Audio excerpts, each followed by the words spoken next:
People think quiet employees are the easiest targets for arrogant executives. They forget one deadly truth. The person cleaning your mess knows exactly where the bodies are buried. When my boss gambled thousands of lives and framed an innocent man just to keep a multi-million-dollar contract, he had no idea I had already dug him an unerasable digital grave. Let me tell you how a nobody used federal systems to send an untouchable executive straight to federal prison. Hello, and a very warm welcome to the wonderful listeners of Boss Revenge Stories. Unfortunately, YouTube has disabled our monetization features, so we no longer have the operating budget to keep the channel running. If you enjoy today's story, please consider supporting us by joining our Boss Revenge Stories Patreon channel to hear even better, longer, and more detailed exclusive true stories with multiple emotional voice actors that we cannot publish publicly on YouTube. You can join by scanning the Patreon QR code on your screen or by clicking the link in the description or comments section of this video. Now let us dive into today's story, told from the perspective of Sienna Lopez. Corporate America loves a team player, which is just their polite term for someone willing to take a bullet for the bottom line. I was 32 years old and working as an environment, health, and safety specialist at Vanguard Fluid Dynamics. Vanguard was not just a standard logistics company, it was a chemical logistics behemoth operating out of Houston, Texas, a city built on oil refineries, suffocating humidity, and the quiet corporate understanding that profit margins will always take priority over human safety. We managed millions of gallons of industrial fluids, moving them through an endless maze of pipelines and subterranean storage facilities. It was a highly volatile business, but the executives safely tucked away in their corner offices treated it like a simple math problem on a financial spreadsheet. My daily reality was a stark contrast to the people actually running the show. While I spent my mornings baking inside heavy personal protective equipment, crawling under steel pipes with grease staining my hands and sulfur burning my nose just to inspect pressure valves, our chief operating officer lived in a completely different universe. His name was Vance Sterling. Vance was a textbook corporate predator. He never stepped foot on the actual facility floor unless there was a professional photographer present for a press release. He existed purely in climate-controlled boardrooms, projecting false authority in his immaculate Armani suits and flashing a gold Rolex that caught the light perfectly whenever he gestured. He was the kind of executive who could speak for 45 minutes without saying a single meaningful thing, constantly delivering empty speeches about cash flow optimization, synergistic growth, and leaning out operations to maximize shareholder value. His most defining trait, however, was his shamelessness. Vance had a nasty habit of blatantly stealing my work. Every single quarter, I would spend over 80 hours compiling exhaustive risk assessment reports. I would map out every potential failure point in our aging infrastructure, documenting which concrete barriers were degrading and which pipelines needed immediate reinforcement, without fail. Vance would take my detailed technical reports, strip my name off the cover page, rebrand them with his own corporate graphics, and present them at board meetings as his own strategic risk mitigation vision. He happily received the six-figure performance bonuses and the applause. I received an automated email from Human Resources thanking me for my routine compliance. Any normal person might have fought back or taken their complaints to the ethics committee, but I was not a corporate gladiator looking to claw my way up the ladder. I did not care about the politics or the credit. I stayed because I knew exactly what was at stake. I was a realist who understood that I was the invisible wall. I was the only reliable line of defense standing between hundreds of thousands of gallons of highly corrosive industrial chemicals and the drinking water supply for an entire county of innocent families. If I left, Vanguard would simply replace me with a fresh college graduate who would blindly sign off on whatever Vance demanded. I swallowed my pride because keeping the surrounding community safe was vastly more important than my bruised ego. However, the precarious balance we maintained was about to shatter. Vanguard Fluid Dynamics was currently preparing to secure a massive, incredibly lucrative contract with the United States Department of Defense. This was the holy grail of corporate partnerships. The military needed a private contractor to transport and store a highly classified, extremely volatile new solvent used specifically for next-generation military aviation because of the sensitive and deeply dangerous nature of the chemical. The contract demanded impossibly strict safety standards. The government required 0% failure rates, absolute structural integrity of all holding facilities, and comprehensive environmental safeguards. Vance saw this federal contract as his golden ticket to the chief executive officer chair. He was practically salivating at the thought of billions of dollars pouring into the company coffers, completely ignoring the terrifying reality that our aging infrastructure was never built to handle military-grade corrosives. The air inside the subterranean containment grid always felt heavy, but at 2 o'clock in the morning, it was suffocating. Sector B was a massive underground cavern holding our highest capacity storage vessels, specifically designated to house the incoming military solvent. The facility was eerily quiet, save for the rhythmic hum of the ventilation turbines and the occasional metallic groan of the pipes settling. I was conducting a routine baseline integrity check, sweeping an ultrasonic thickness gauge across the exterior belly of tank number 4. The device was supposed to read a solid inch of reinforced carbon steel protected by an industrial-grade polymer lining. Instead, the digital display flickered and dropped to a terrifyingly low metric. I wiped the sensor, recalibrated the machine, and tested another section. The result was exactly the same. The tank was not just wearing down, it was rapidly deteriorating. I spent the next 2 hours crawling through the narrow maintenance shafts, scanning every single vessel in Sector B. A cold knot tightened in my stomach as the data compiled on my tablet. The internal anti-corrosion lining was failing spectacularly.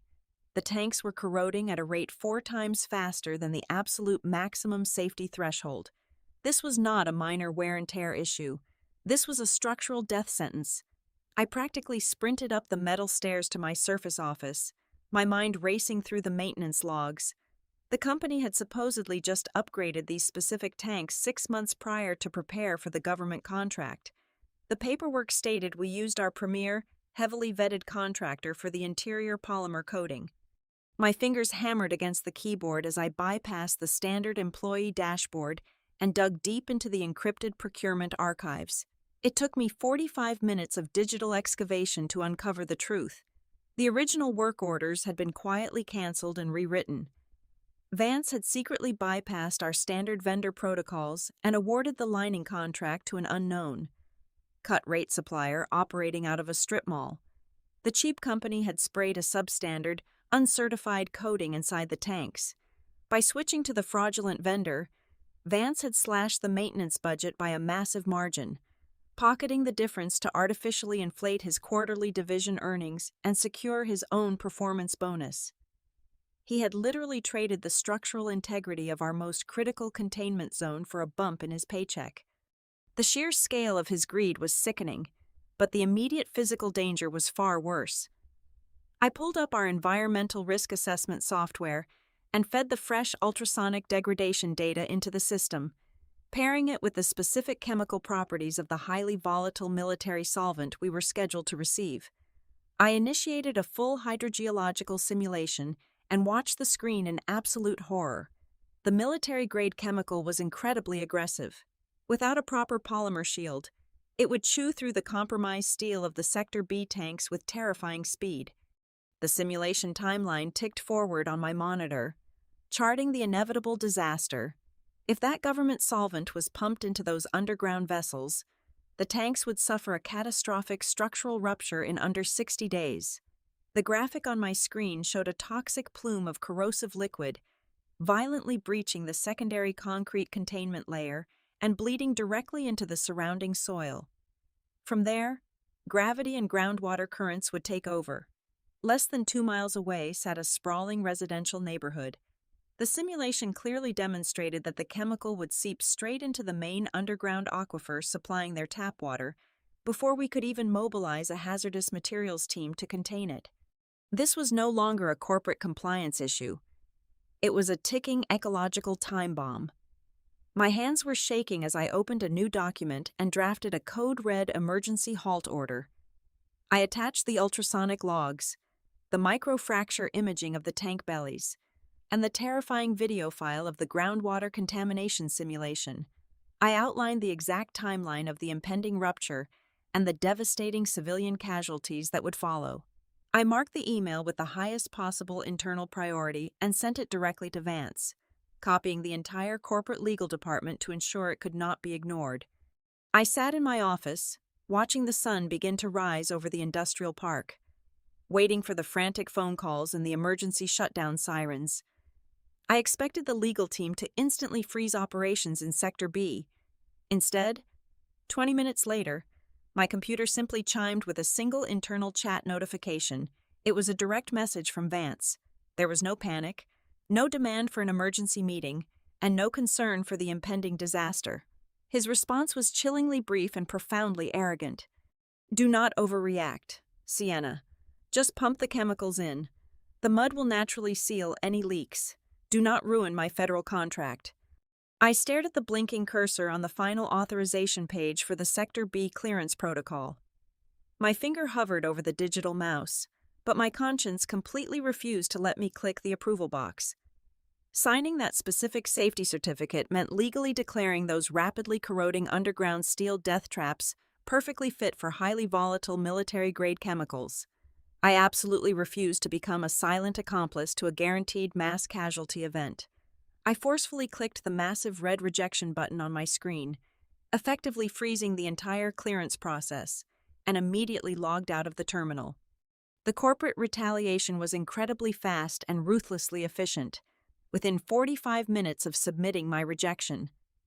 My security badge beeped with a harsh and flat tone when I tried to enter the main engineering control room. The heavy steel door remained firmly locked. I looked down at my tablet, and the screen flashed a bright crimson access denied notification. I refreshed the local server, thinking it was just a temporary network glitch, but an automated email from the Human Resources Department immediately dropped into my main inbox. The message coldly stated that due to sudden departmental personnel restructuring, my security clearance for Sector B and all related underground facilities had been permanently revoked. Vance had literally locked me out of my own inspection zone. He was actively and intentionally blinding his own chief safety officer just to keep the lucrative federal money moving forward without any bureaucratic delays. A sickening sense of anxiety gnawed at my stomach for 3 agonizing days. I was effectively confined to the administrative wing, forcing myself to push useless paperwork while staring out the window at the heavy concrete domes of the restricted underground storage units. Then, on a Tuesday afternoon, the minor containment alarms began to scream across the compound. It was not the catastrophic structural rupture I had simulated and predicted, but rather a localized, low-pressure warning system. A hazardous materials team rushed out in full gear and quickly contained a very small, perfectly isolated chemical spill near valve station number 7. The whole situation was far too neat. It was entirely too clean and manageable to be an organic structural failure. In my 10 years of professional experience, high-pressure industrial pipes did not just leak a tidy puddle and then miraculously stabilize themselves. The entire scenario heavily reeked of human manipulation. I knew instantly that someone had intentionally bypassed the mechanical locking mechanism and manually cracked that specific valve open just enough to trigger the sensors. By the time the containment crew finished scrubbing the concrete floor with neutralizers, Vance had already found his perfect sacrificial lamb. His name was Hector. Hector was 64 years old and had spent 32 years of his life walking the steel catwalks of Vanguard Fluid Dynamics. He was an incredibly quiet, gentle man with deeply calloused hands who brought homemade chicken tamales for the entire night shift crew every single Friday. He was exactly 2 months away from a fully funded, well-deserved retirement. He wanted absolutely nothing more than to buy a small fishing boat and spend his remaining years living quietly on the Gulf Coast with his 4 young grandchildren. Vance mercilessly dragged him into the main supervisor office, completely ignoring the documented fact that Hector had not even been assigned to work near valve station number 7 at any point that entire week. The closed-door interrogation lasted for 2 grueling hours. I stood frozen by the hallway water cooler, my stomach twisting in painful knots. As I watched the shadows moving behind the frosted glass of the office door, I could see Vance pacing aggressively back and forth, waving a stack of printed papers directly in Hector's face, using his height to physically tower over the exhausted old man. When the office door finally opened and Hector emerged into the hallway, his shoulders were heavily slumped, and his kind eyes were completely hollow. He looked exactly like a man who had just been handed a terminal diagnosis. I quickly pulled Hector aside in the empty locker room to ask what happened. His voice trembled violently as he explained the sheer nightmare that had just unfolded in that room. Vance had fully fabricated a complete digital maintenance log, placing Hector squarely at the scene of the chemical leak. He aggressively accused the old man of severe professional negligence, claiming he had mistakenly over-tightened a high-pressure seal while distracted. Then came the ultimate corporate extortion. Vance explicitly told him that if he dared to fight the false accusation, the company legal team would aggressively pursue him for gross industrial sabotage. That specific criminal charge would instantly freeze his pension fund and drag him into a brutal, incredibly expensive court battle that would last for years. However, if Hector agreed to sign a full written confession taking personal responsibility for the leak, Vanguard would graciously allow him to take an early, quiet retirement with a heavily reduced severance package. Vance was deliberately using this staged, minor leak to create a permanent documented paper trail. He was meticulously building a false historical narrative proving that any future chemical disasters in Sector B were strictly the result of human incompetence. This evil maneuver completely shielded the company from any future legal liability regarding the cheap, dissolving tanks. It was the most despicable, cold-blooded display of corporate cruelty I had ever witnessed in my entire life. Hector cried silently as he packed his worn leather work boots into a small cardboard box. He had completely surrendered his dignity and his life savings just to avoid dying in a legal battle he could never afford to fight. Before the fiery anger could fully consume my rational thoughts, my cell phone vibrated in my pocket. It was a sterile, highly demanding text message from Vance ordering me to come up to the executive suite immediately. I walked into his massive corner office, a sprawling room paneled in rich mahogany and smelling faintly of expensive designer cologne. Vance was leaning casually against his massive oak desk, slowly swirling a glass of sparkling water. He did not offer me a seat. He simply stared at me with a cold, predatory smirk spreading across his face. "It is a real tragedy about old Hector," Vance said smoothly, his tone entirely devoid of any actual human sympathy.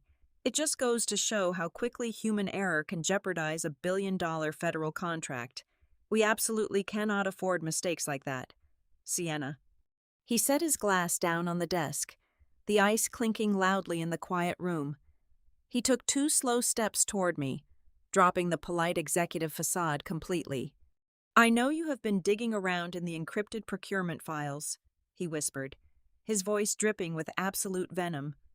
"I am going to make this incredibly simple for you. You are going to stay in your lane. You are going to sit at your desk. You are going to file your little routine environmental checklists, and you are going to keep your mouth completely shut. If you try to delay this military contract again, I will not just fire you, I will make absolutely sure the next catastrophic valve failure has your digital signature all over it. You will go from being a respected safety officer to a disgraced felon facing federal sabotage charges before you even have time to pack your desk. Do we have a crystal clear understanding?" Every single instinct in my body screamed at me to grab the heavy crystal paperweight on his desk and hurl it directly through his smug face. The devastating injustice of Hector's ruined life and the impending environmental disaster burned in my chest like pure battery acid. But I remembered the cardinal rule of survival in any toxic environment. You never show a dangerous predator that you are secretly arming yourself. I forced my tense muscles to relax. I let my shoulders slump forward in a posture of complete and utter defeat. I looked down at the expensive wool carpet, ensuring my voice sounded utterly broken and terrified when I finally spoke. "I understand.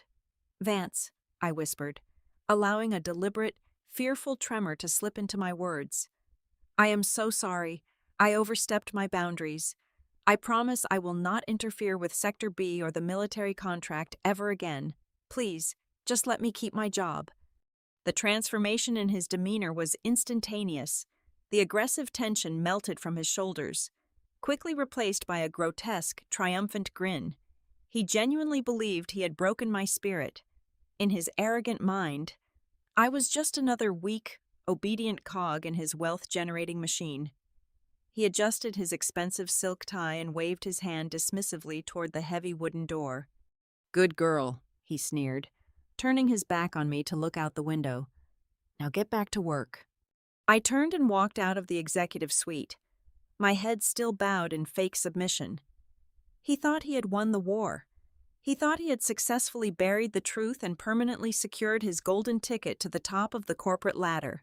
But the moment the heavy elevator doors slid shut, sealing me safely inside the steel cabin, my trembling stopped completely. The terrified, submissive employee vanished into thin air. A cold, highly calculating calm washed over my entire body. Vance Sterling had just made the most fatal miscalculation of his pathetic life. He had given a brilliant woman with high-level system access a deeply personal reason to burn his entire kingdom to the ground, and he had completely turned his back on her to do it. I did not return to my desk in a state of blind rage. Anger is a chaotic, messy emotion that leads to careless mistakes, and I could not afford a single error. Instead, I sat down in my ergonomic mesh chair with a profound, icy clarity. Vance thought he possessed all the leverage because he controlled the company servers, the human resources department, and the internal narrative. He forgot that Vanguard Fluid Dynamics did not operate in a lawless vacuum. We were heavily bound by strict federal regulations, which meant there were systems far above his pay grade that he could never manipulate. I opened a highly secured, encrypted browser window and navigated entirely away from the internal corporate network. I logged directly into the United States Environmental Protection Agency secure portal. Specifically, I accessed the Title V operating permit database. This was a mandated federal tracking system designed to monitor major sources of air and water pollution across the country. What arrogant corporate executives like Vance utterly failed to understand was that the federal government had recently upgraded this entire critical database to a highly sophisticated blockchain architecture. Once a piece of data was officially logged and verified within this specific portal, it became absolutely immutable. No highly paid corporate lawyer, no panicked information technology director, and certainly no corrupt chief operating officer could ever delete, alter, or cover it up. It was a digital vault of permanent truth. I began carefully assembling the ultimate digital execution package.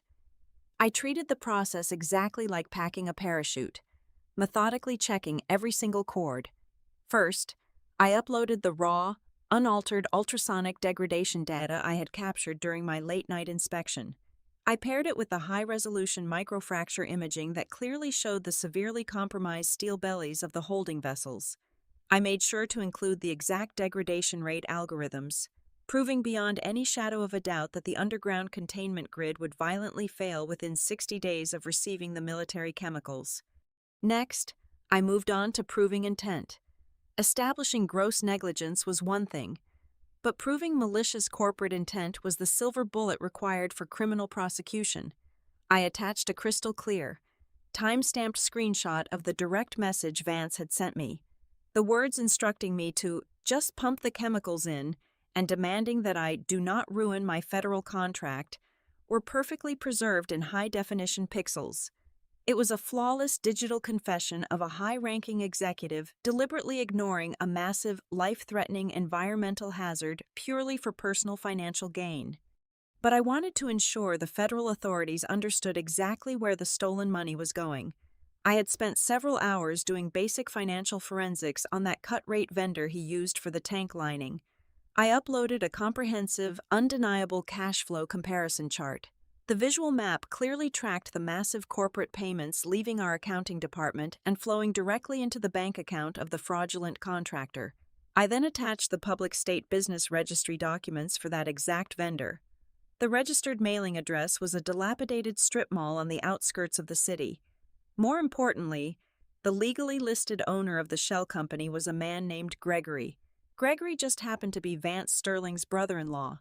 The puzzle was complete. It was not just corporate negligence anymore.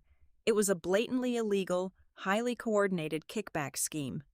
Vance was actively embezzling corporate funds through a family member while simultaneously endangering thousands of civilian lives to secure a federal bonus. I gathered all of these damning documents into one massive, undeniable dossier of federal crimes. I did not hit the immediate submit button. Submitting it right then would simply trigger a quiet bureaucratic investigation that Vance might somehow manipulate or stall with his army of expensive defense attorneys. I needed this bomb to detonate in the most public, devastating, and inescapable way possible. I selected a highly specific feature within the Environmental Protection Portal called a pending automatic submission draft. This function was originally designed to allow industrial facilities to prepare their annual reports in advance and have the system automatically file them on a specific deadline. I calibrated the release timer with absolute, surgical precision. The Department of Defense was scheduled to send their highest-ranking generals and strict federal auditors to our facility for the final contract signing ceremony in exactly 3 weeks. I set the automated trigger to execute exactly at 10 o'clock in the morning on that specific date.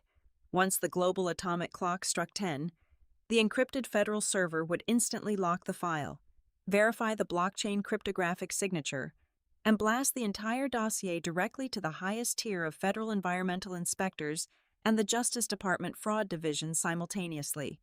Still, relying purely on external government agencies felt entirely too passive. I needed absolute certainty that Vanguard could not quietly hide the physical evidence once the digital bomb went off. I needed an immediate, undeniable physical reaction on the ground to force the authorities into the compromised zone. I closed the federal portal and discreetly accessed our own internal supervisory control and data acquisition network. This was the highly sensitive digital nervous system that monitored every single valve, pump, and pressure gauge across the entire industrial complex.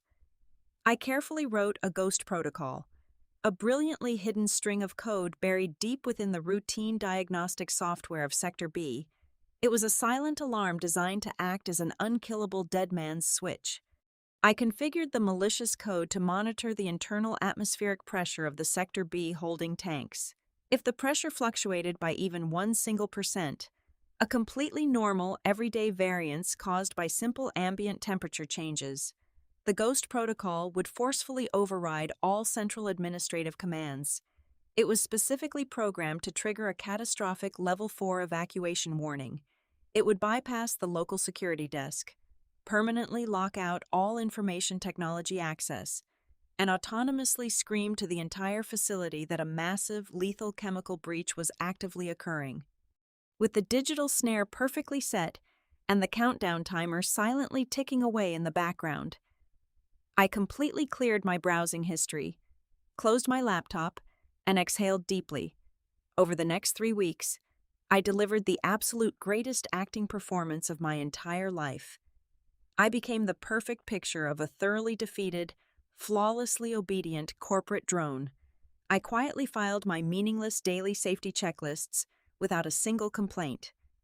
I politely nodded at Vance whenever we passed in the sterile hallways, making sure to keep my eyes fixed firmly on the floor in mock submission. I slowly and meticulously began clearing out my personal locker, taking one small item home in my backpack every single day so nobody would ever notice my gradual departure. Meanwhile, Vance was absolutely vibrating with unchecked hubris. He strutted through the facility like a conquering king who had just secured his empire. He hired incredibly expensive catering companies to design a lavish, 5-course menu for the visiting military generals. He ordered multiple custom-tailored suits specifically for the massive press conference he planned to hold. He aggressively directed the maintenance crews to power wash the exterior concrete walls and paint over the minor rust spots on the visitor walkways, completely ignoring the rotting steel death traps buried just a few feet below their polished shoes. Every time I saw him confidently adjusting his gold Rolex or loudly bragging to the junior executives about the incoming billions of dollars, a small, genuine smile would touch the corners of my mouth. He was incredibly proud of his flawless operation. He had absolutely no idea he was gleefully planning his own spectacular funeral. The morning of the highly anticipated contract signing arrived with brilliant blue skies and an unbearable, suffocating humidity. The atmosphere inside the Vanguard Fluid Dynamics Executive Building was absolutely electric with manufactured prestige. The entire top floor had been meticulously transformed into a fortress of corporate theater. Inside the massive glass-walled boardroom overlooking the sprawling industrial park, the delegation from the United States Department of Defense had finally assembled. There were 3 high-ranking military generals sitting rigidly in their perfectly pressed uniforms, their broad chests heavy with colorful ribbons and medals. Next to them sat a team of ruthless federal auditors in sharp gray suits, their heavy leather briefcases resting securely on the polished mahogany table. Standing at the head of the room was Vance. He was practically glowing with pure arrogance. Wearing a brand-new custom-tailored suit and flashing his heavy gold Rolex as he enthusiastically pointed at a massive presentation screen showing entirely fabricated financial projections and utterly fake safety metrics. I sat quietly in my small cubicle on the ground floor, surrounded by the quiet hum of routine office work. My eyes locked completely on the digital clock resting in the bottom right corner of my computer monitor. The seconds ticked away with agonizing slowness.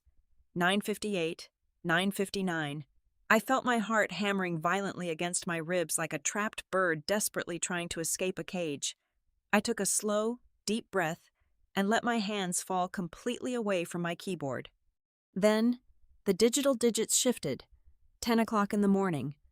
Hundreds of miles away on a highly secure federal server.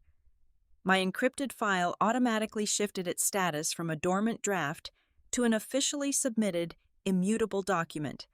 The blockchain locked the data permanently into the public record, because the attached documents contained hard photographic evidence of an imminent, massive-scale environmental disaster involving highly classified military chemicals. The environmental portal did not just file it away for a routine bureaucratic review.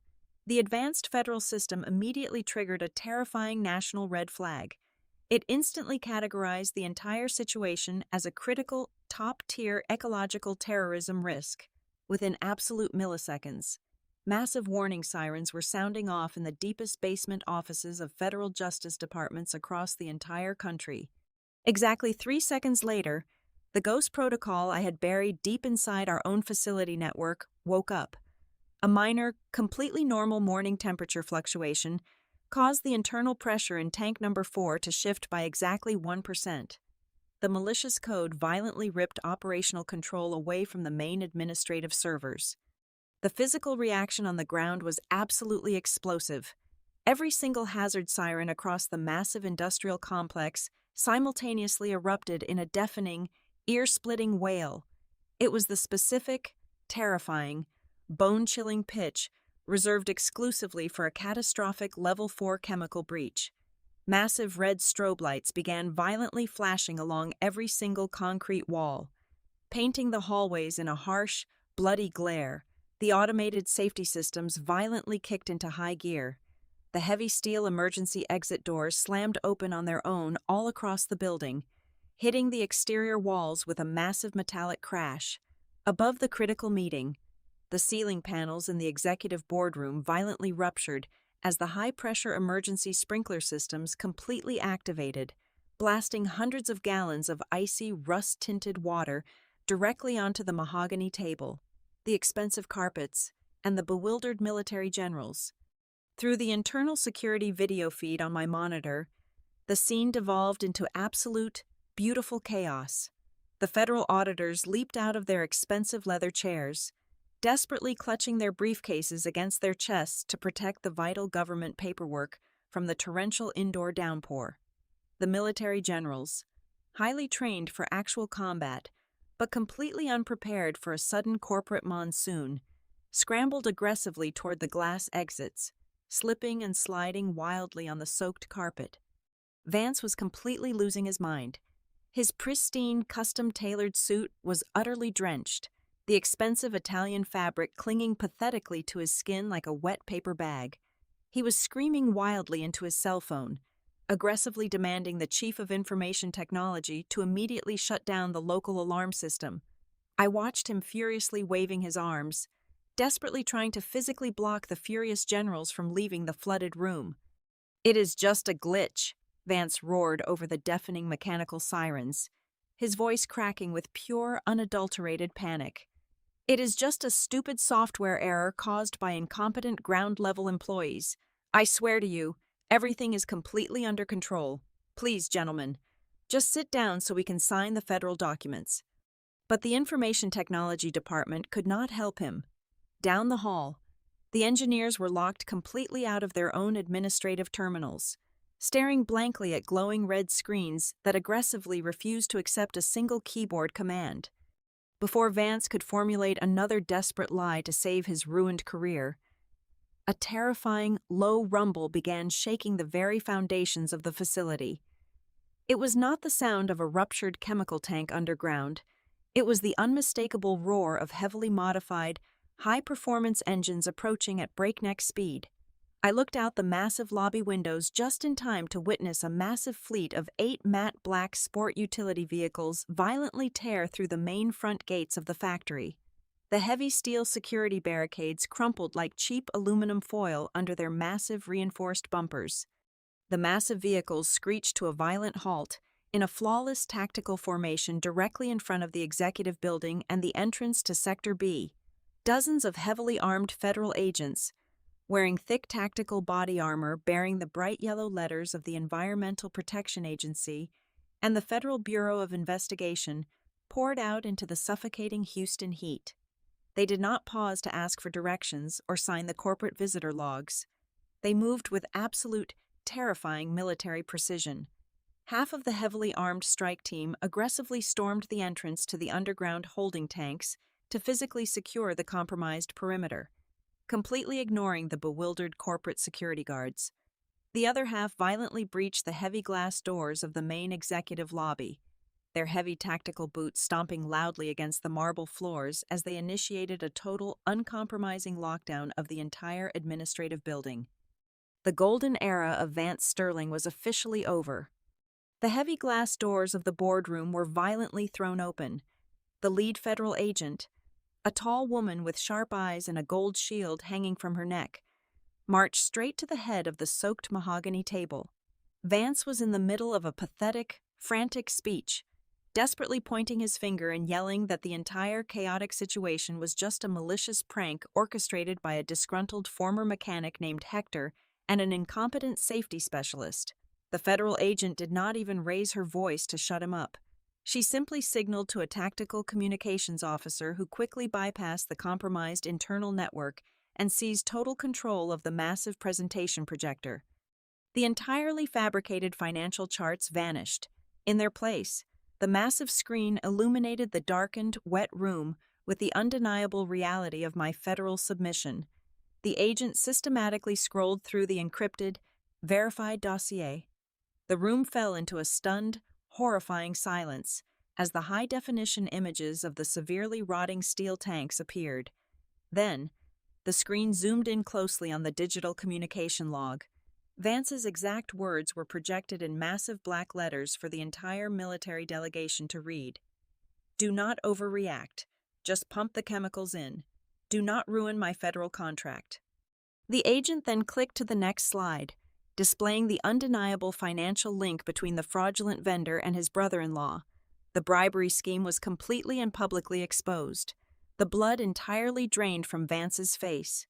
He wildly spun around, his panicked eyes scanning the crowded hallway until they locked onto me standing quietly near the doorway.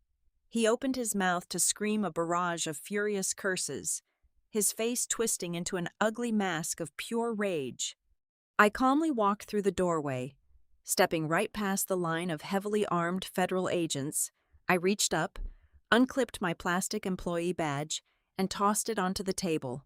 It landed with a sharp, definitive clack. I looked him dead in the eyes, allowing a cold, satisfied smile to cross my face.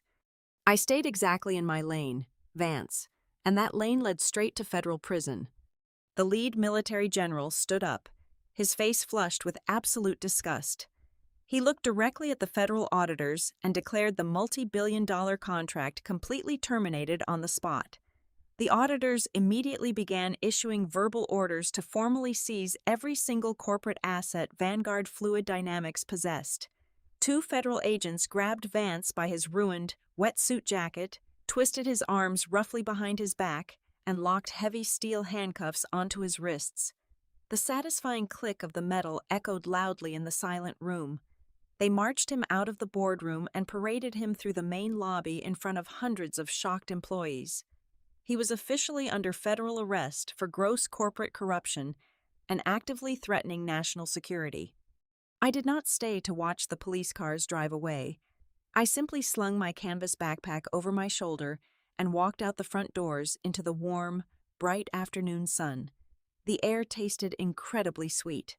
6 months later, the Justice Department completely cleared Hector of all fabricated charges, and a massive federal lawsuit forced the dismantled company to pay him a retirement settlement so large he bought 3 beautiful fishing boats. As for me, I took my industry experience and opened a private, independent environmental safety consulting firm. I did not have to wait long for my very first client. 3 weeks after opening my doors, I received a highly lucrative, exclusive safety oversight contract directly from the United States Department of Defense. Thank you all so very much for taking the time to listen to my story today. I would love to know where in the world you are tuning in from right now.